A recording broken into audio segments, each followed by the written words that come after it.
जायाणं नमो लोये सवेसाणं।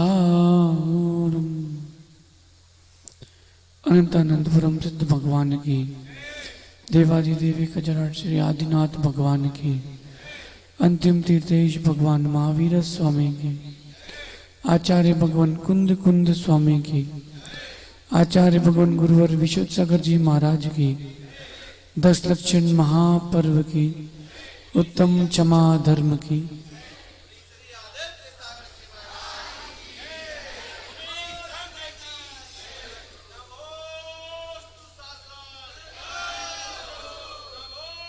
भव्य बंधुओं,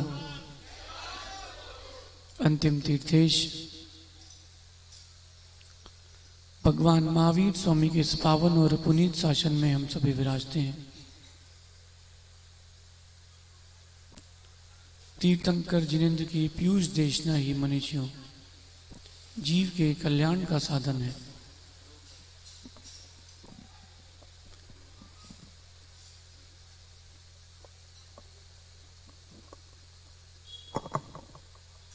पंचम काल में जन्म लेना दुर्भाग्य है।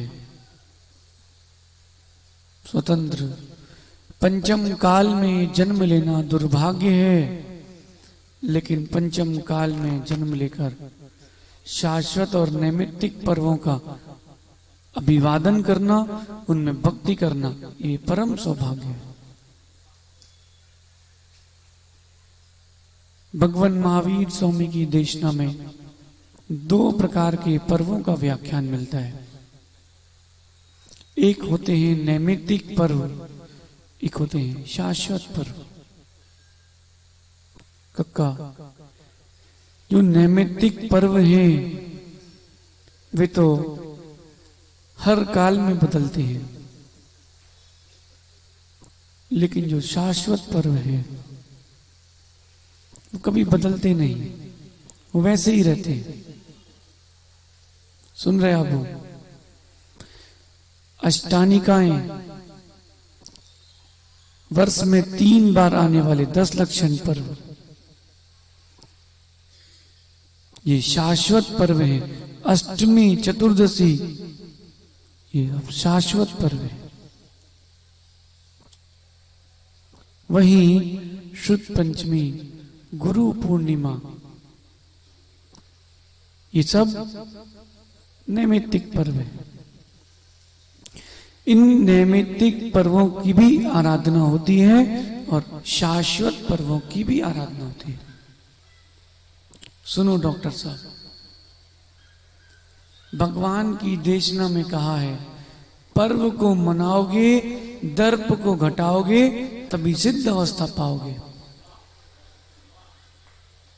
डॉक्टर साहब, पर्व को मनाओगे, दर्प को हटाओगे, तभी सिद्ध अवस्था।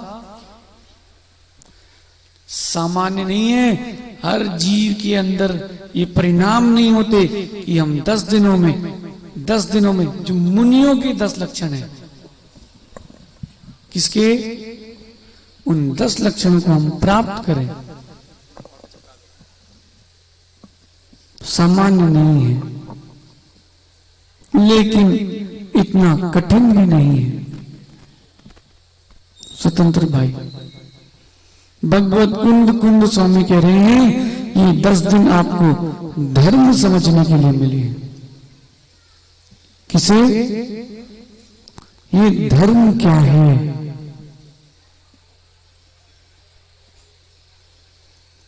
ये धर्म क्या है? धम्मो वक्तु सहाओ, खमादिया 10वीं धम्मो, रेणत्ययम च धम्मो, जीवाणम रक्षणम धम्मो।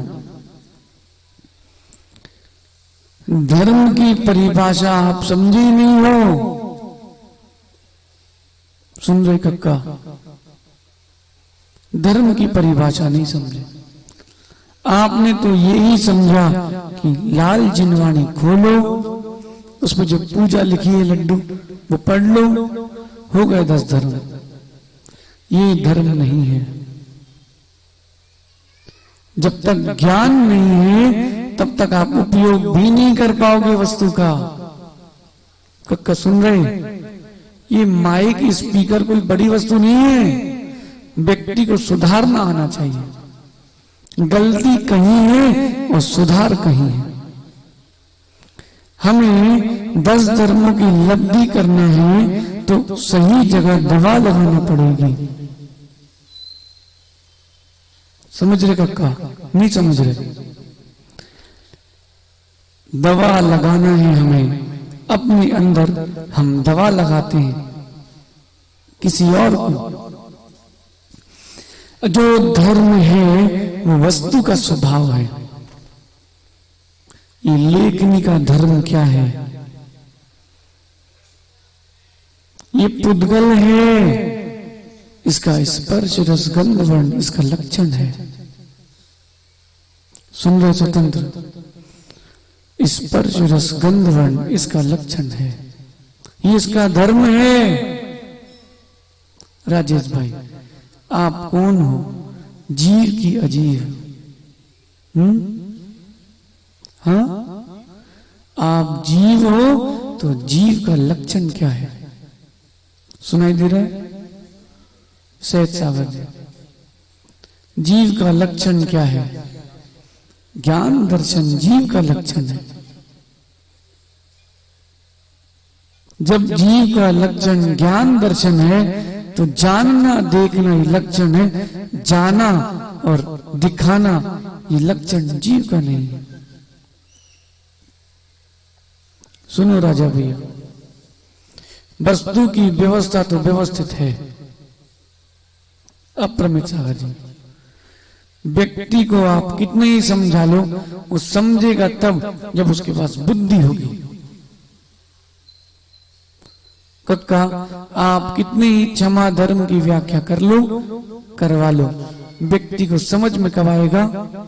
जब उसकी प्रज्ञा जागेगी तब। प्रज्ञा जगाना पड़ेगी। प्रज्ञा सुसुप्त है कक्का, उसको जगाना पड़ेगा। केवल धर्म आपका नहीं है, धर्म तो प्रत्येक वस्तु में है। धर्म प्रत्येक वस्तु में है, लेकिन चेतन धर्म आपके अंदर है, पुद्गल में नहीं है। क्षमा धर्म आपके अंदर है, पुद्गल में नहीं है। समझ रहे मुकेश भाई? क्षमा धर्म आपके अंदर है, अचेतन में नहीं है। जो व्यक्ति मूर्ख है वो क्षमा धर्म से युक्त होने पर भी बेचारा क्रोध में जीता है। किसमें? स्वतंत्र। क्षमा के कितने भेद हैं? नहीं पढ़े तो आज सुन लो। मां, क्षमा के 2 भेद हैं। क्षमा के 2 भेद हैं। एक स्वयं के प्रति क्षमा, एक पर द्रव्य के प्रति क्षमा, पर जीव के प्रति क्षमा। सुन भाई वैभव, एक क्षमा स्वयं के लिए, एक क्षमा जो आपने पर के प्रति क्षमा की परिणति रखी है वो ही स्वयं के प्रति क्षमा की परिणति है।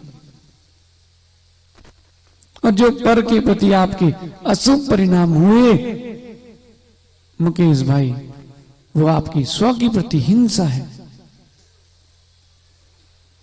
जीवों को मारना ही हिंसा नहीं है, स्वयं के परिणामों के अशुभ से, संक्लेशता से रक्षा करना, यही जीव के अंदर का धर्म है। यही वास्तविक अहिंसा है। कठिन है कक्का, कठिन है, असंभव नहीं है। कैसी है राजेश भाई? कठिन है, असंभव नहीं है। आचार्य भगवान कह रहे हैं, हे जीव, जब तू क्रोध करता है तो सबसे पहले प्रीति नष्ट करता है। क्या नष्ट करता है? जो तू सबका प्रिय बना था अब तू सबका अप्रिय हो गया। कक्का, क्रोध किसको आता है? बताओ बताओ डॉक्टर साहब, क्रोध किसको आता है? हैं? जो कमजोर होता है उसे ही क्रोध आता है। सहनशील नहीं है जो राजेश भाई, वो ही क्रोध करता है। बाकी तो साधुओं के पास तो कोई और व्यवस्था है ही नहीं, एक ही व्यवस्था है, सहज सागर जी सहन करो। श्रावक के पास तो बहुत सी व्यवस्था है, क्रांत कुमार जी चिल्ला करके वस्तु व्यवस्था बना लेंगे। आप क्या करोगे मुकेश भाई? साधु तो एक ही काम करेंगे, सहन।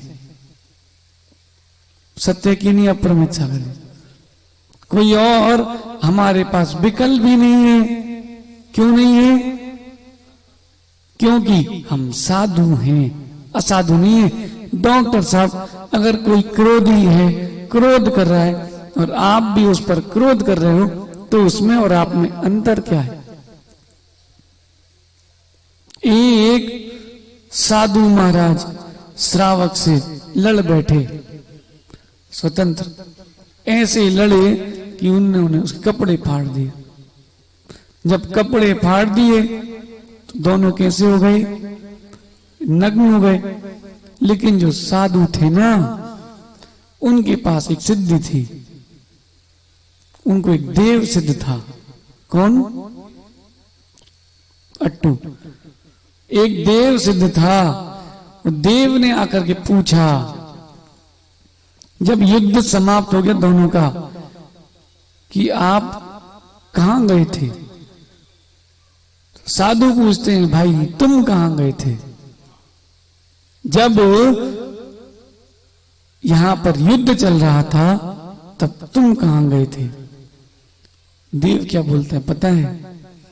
बोले मैं समझा ही नहीं था कि साधु कौन है और असाधु कौन है। अगर उसके वस्त्र तन पर होते तो कम से कम मालूम तो चलता कि असाधु कौन है। दोनों एक से थे, इसलिए मैं नहीं आया था। कक्का, अब साधु ही अगर असाधुता का व्यवहार करेंगे तो असाधु और साधु में क्या अंतर? बोला वो। इसका तात्पर्य ये नहीं कि आप कायर हो। हम अहिंसक हैं, हम कायर नहीं हैं। सुन रहे डॉक्टर साहब? हम अहिंसक हैं, हम कायर नहीं हैं। स्वयं की वस्तु की प्राप्ति का आप उपाय तो करना, लेकिन पर की हिंसा के भाव मत रखना। श्री राम ने क्या अपनी स्त्री को छुड़ाने के लिए युद्ध नहीं किया? वो कौन सी हिंसा है डॉक्टर साहब? वो कौन सी हिंसा है? बोलो भाई मुकेश, वो कौन सी हिंसा है? वो विरोधी हिंसा है, संकल्प हिंसा नहीं। छायक सम्यक दृष्टि जीव श्री राम का जीव कभी संकल्प हिंसा नहीं कर सकता। अब बोल दो अब हम तो अहिंसक हैं, तू रख ले मेरी पत्नी, मैं दूसरी शादी कर लूंगा। ऐसे ही करेगा ना तू तो? भाई प्रवचन को भी विषय को लगाना, उसको व्यर्थ में अनर्गल मत ले जाना। भाई जी, साधु हो तो साधु जैसा हो। पानी को देखा कैसा होता है? कभी पर्वत से गिरते पानी को देखा छू के? कैसा होता है तू? हाँ? अरे यहां भोपाल के पास में एक पचमढ़ी है, गए कभी? नहीं गए? बोल भास्वत, गया कभी? वहां एक फॉल है, आधा किलोमीटर नीचे जाना पड़ता है, लेकिन उसका पानी कक्का इतना ठंडा है कि कोई 10-15 मिनट से ज्यादा उसमें टिक नहीं सकता। पानी तुमको कह रहा है अट्टू, तुम ठंडे हो जाओ। कैसे हो जाओ? ठंडे। फिर तुम्हारे पास कोई भी गर्म क्यों ना आए, तुम्हारे पास आए वो ठंडा होके जाए, तभी तुम साधु हो। कक्का कैसा? ठंडा। सोने को जितना तपाओगे उतना चमकता है, और हे श्रावकों, आप जितना तप करोगे उतना चमकोगे। जो भी शिविर में बैठे वो ध्यान से सुनना। अपने जीवन का आज एक ऐसा महत्वपूर्ण दिन है। आबू हम जीवन के प्रत्येक समय को भले ही कैसे भी जिए हो, इन 10 दिनों को, ओ भाई छोटे गुड्डा, ऐसे जीना कभी जिए ना हो। कितने लोग हैं जिनको क्रोध आता है? ईमानदारी से अच्छा हाथ नीचे करो। कितने लोग हैं जिनको नहीं आता है? अंदर भी और बाहर भी। बोलो मां। जिनको अंदर भी नहीं आता और बाहर भी नहीं आता, ऐसे यहां एक भी नहीं है। ऐसे सिर्फ यहां भगवान बैठे। हम पहले अपनी गलतियों को तो स्वीकारें, फिर तब तो सुधार होगा। कक्का, अब तुमको पता ही नहीं कि हम गलती कर रहे हैं, तो सुधार कैसे होगा? सही है कि नहीं अप्रमित सागर जी? जिस जीव को ये भान है कि मेरे सारे कार्य सही हैं, भले ही गलत क्यों ना हो, वो सुधरेगा कब? बोल राजेश भाई, सुधरेगा कब? पहले ज्ञान करना पड़ेगा कि मैं बिगड़ा हूं। पहले ज्ञान करो कि मैं असिद्ध हूं, अशुद्ध हूं, तब तुम कहीं जाकर के सिद्ध और शुद्ध बन पाओगे। आचार्य भगवान कुंद कुंद स्वामी कह रहे हैं, कक्का, क्रोध की उत्पत्ति के कारण मिलने पर जो क्षमा धारण करे। कहां कहां? क्रोध की उत्पत्ति का कारण मिलने पर जो क्षमा धारण करे वही साधु है, वही क्षमा क्षमा है। बाकी सब संक्लिष्टता है, बाकी सब मान कसा है। डॉक्टर साहब, क्रोध की उत्पत्ति के क्षण क्षण मिलते हैं आपको निमित्त। बोल पीयूष, मिलते कि नहीं? आप बैठे थे, कोई और आके बैठ गया, अब कैसा लगेगा? कुछ नहीं, आप कहीं और बैठ जाओ। वो उसकी अज्ञानता है कि वो किसी और के स्थान पर बैठा है। आप तो ज्ञानी हो, आप कहीं और बैठ जाओ। क्योंकि क्रोधी के ऊपर भी क्रोध नहीं करना, ये विवेकी का विषय है। कितने लोग शिविर की तैयारी करके आए हैं ईमानदारी से? डॉक्टर साहब, सबसे पहले क्या तैयारी की? बोलो बोलो।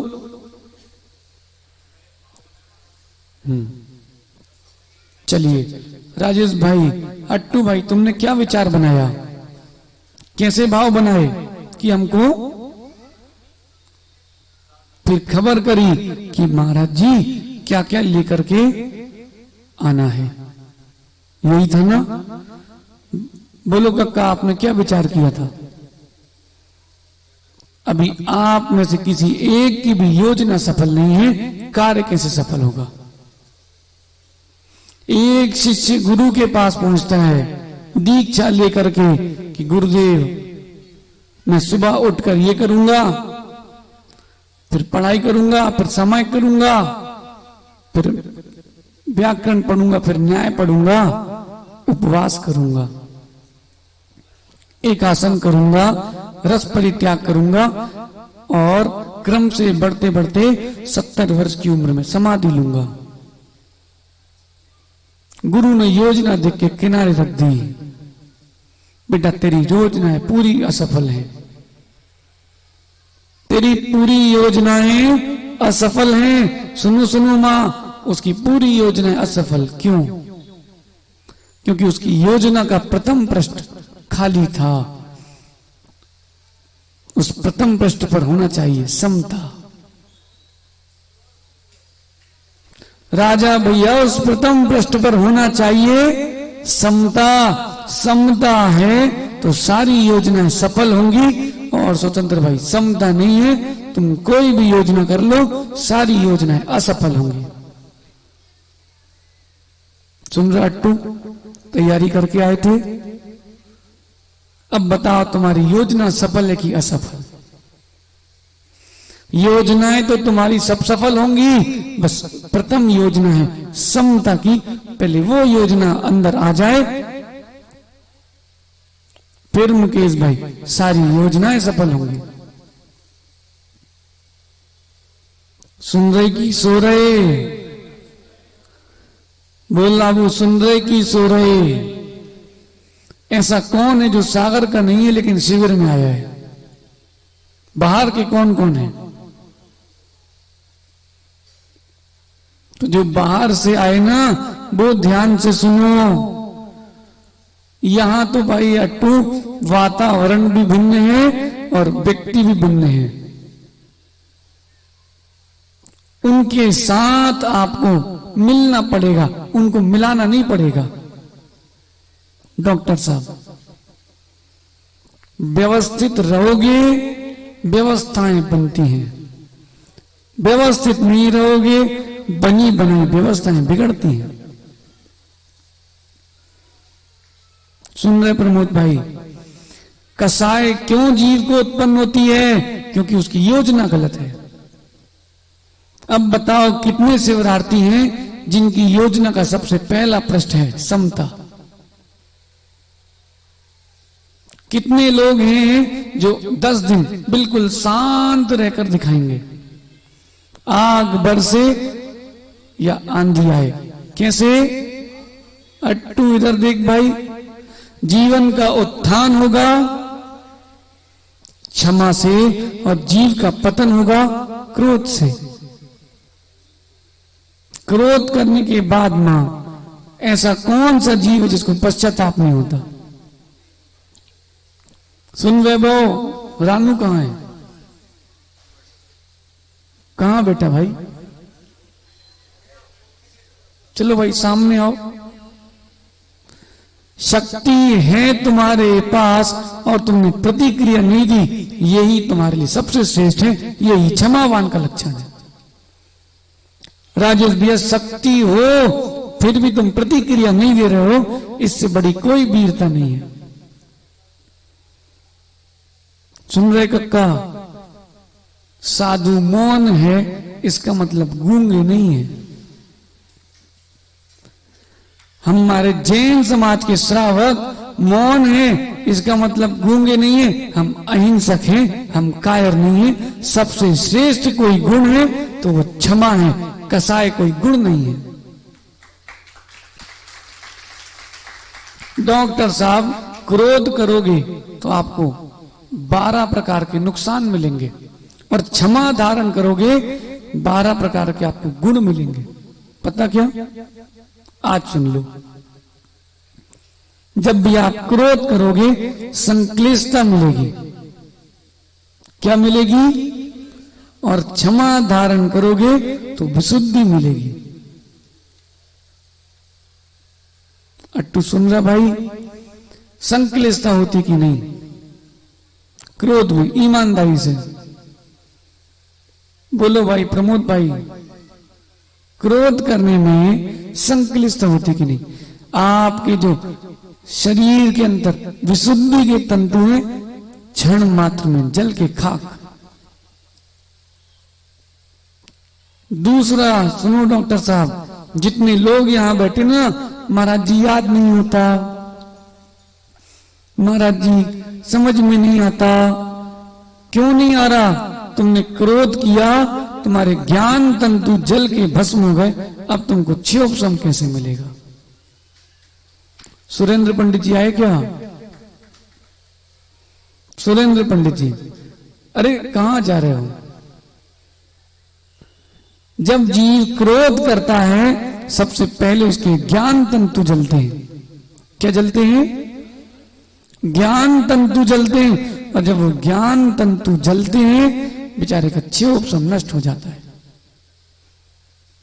आप इसको अपने जीवन में अनुभूत करके देखना। सैलू, जब क्रोध आए तब तुमको नमोकार भी याद नहीं रहता। डॉक्टर साहब, जब कोई कसाय सताती है तब जीव को नमोकार भी याद नहीं होता। क्यों? क्योंकि उसने अपने ज्ञान तंतुओं को जला के नष्ट कर लिया। कितने हो गए? कितने कारण हो गए? कितने हो गए नुकसान? 2। अब सुनो तीसरा। स्वतंत्र भाई, जो तुझे मुनि नहीं बनने दे रहा, ऐसा चारित्र मोहनी कर्म कसाय से ही उत्पन्न होता है। ऐसा नहीं कि आप में योग्यता नहीं हो, योग्यता होने पर भी सुन हर्ष, दुनिया के लोग कह रहे कि तू मुनि बन जा, तेरी मां कह रही कि तू जा मुनि बन जा, लेकिन तेरे परिणाम क्यों नहीं हो रहे वैभव? बोल बोल, क्यों नहीं हो रहे? चारित्र मोहनी कर्म का तीव्र उदय है, तेरे मुनि बनने के परिणाम नहीं होंगे। ये चारित्र मोहनी कर्म का आश्रय कैसे होता है? कसाय से चारित्र मोहनी कर्म का आश्रय होता है। कितने जीवों को समाधि करना है? आज से क्रोध खत्म कर देना, भले ही प्रतिकूल परिस्थितियां क्यों ना हो, मां आप तो शांत रहना। अकल्याण होगा तो तुम्हारे परमेश्वर का होगा, तुम्हारा नहीं होगा। सही है कि नहीं? आबू यहां बैठे राम जैसे और वहां पहुंचे रावण जैसे, तो किस बात के प्रवचन सुने? सही कि नहीं? बोल सैलू, तू घबरा नहीं, सबकी एक सी कहानी है, चाहे कक्का हो, चाहे राजेश भाई हो, चाहे तुम सैलू हो। बोल आबू, सत्य कि नहीं? ओ मनोज, कभी देवी पर गुस्सा किया? कभी माता पिता से ऊंची आवाज में बोला? वो दिन याद कर ले। तू ये सोच, जब तेरा बालक तेरे से बोलेगा तब तुझे कैसी पीड़ा होगी।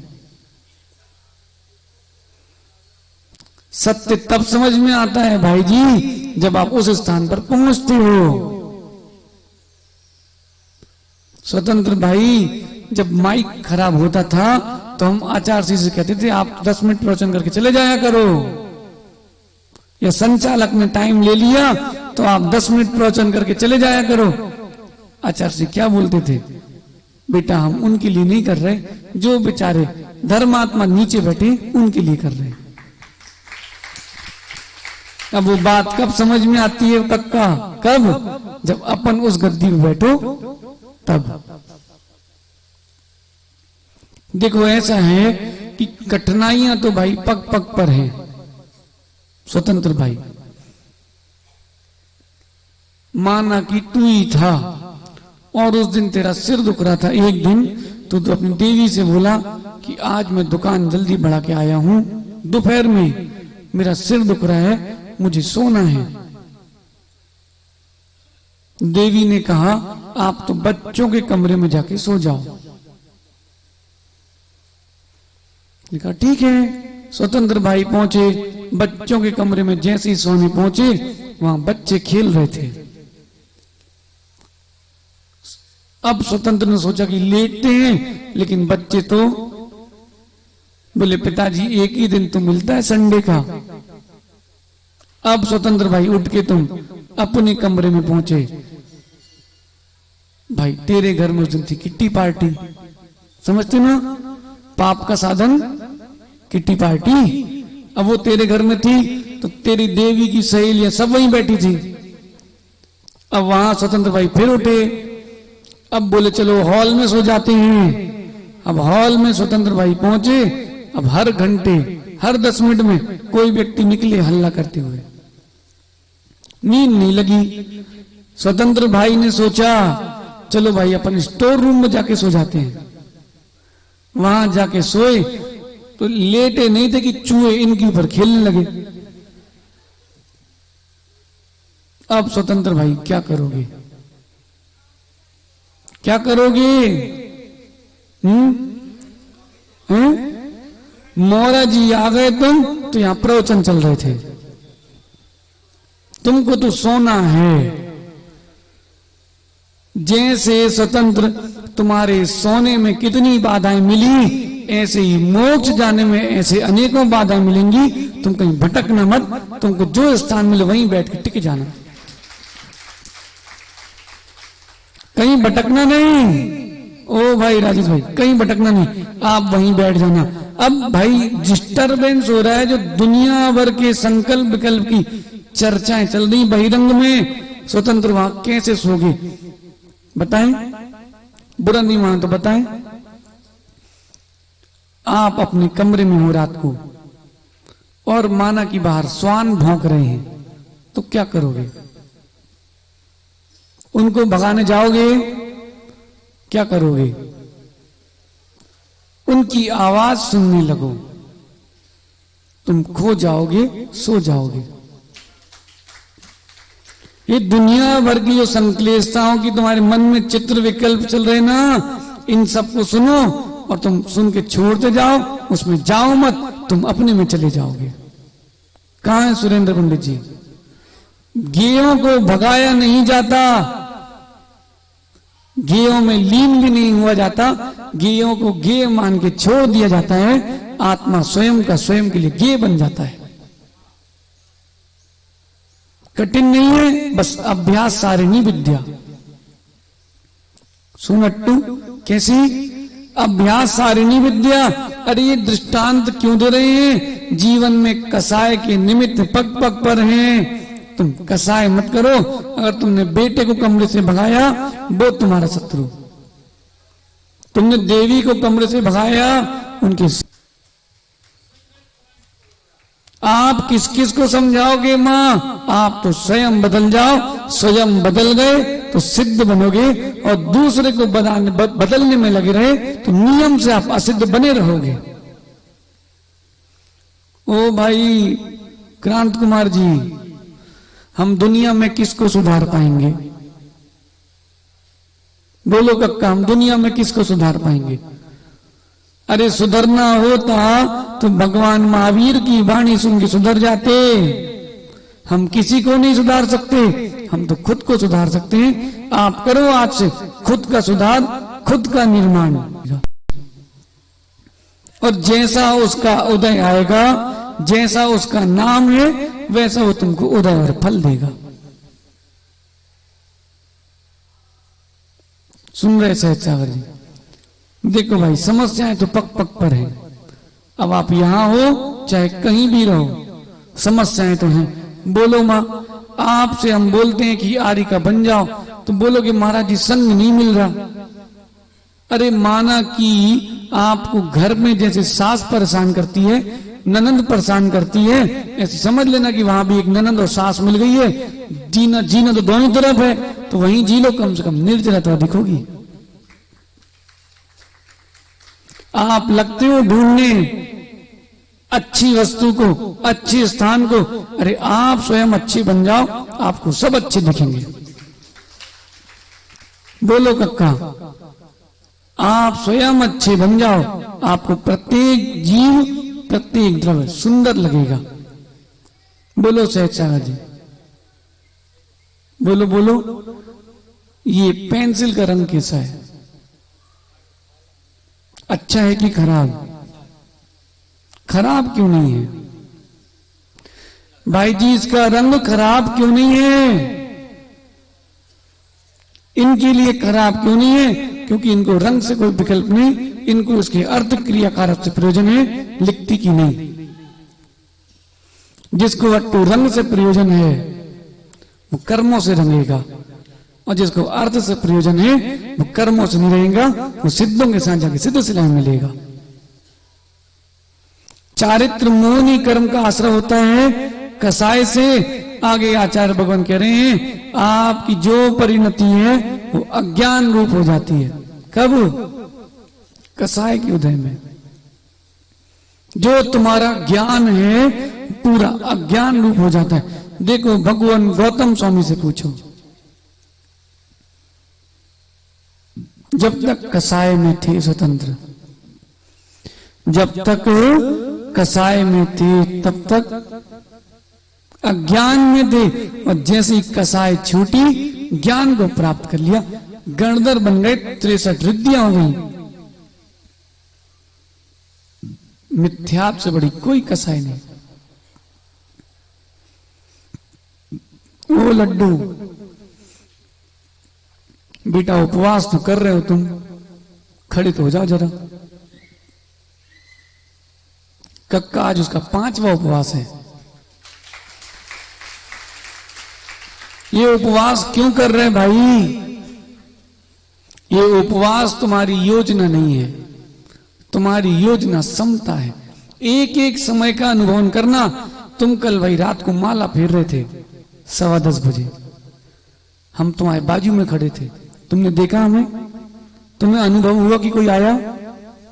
डॉक्टर साहब, ऐसी एकाग्रता, ऐसी प्रतीति उसकी मोक्ष मार्ग के प्रति आ जाए जैसी उपवास के प्रति है, वो मुनि बनते उसको देर नहीं लगेगी।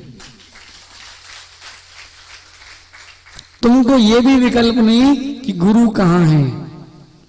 यही बेटा एकाग्रता है, यही मोक्ष में साधन भूत है। सुन गए नेमीचंद जी? पर को देखना बंद करो, निज को देखना प्रारंभ करो। पर को देखोगे तो अज्ञानी और निज को देखोगे तो ही ज्ञानी। आगे सुनो डॉक्टर साहब, जब कोई क्रोध करता है 5वां नंबर, वो अप्रिय बन जाता है। कैसा हो जाता है वो? अप्रिय। लोग उससे प्रीति पसंद नहीं करते, मुख पे तो जय जय करेंगे, पीठ पीछे गाली ही देंगे।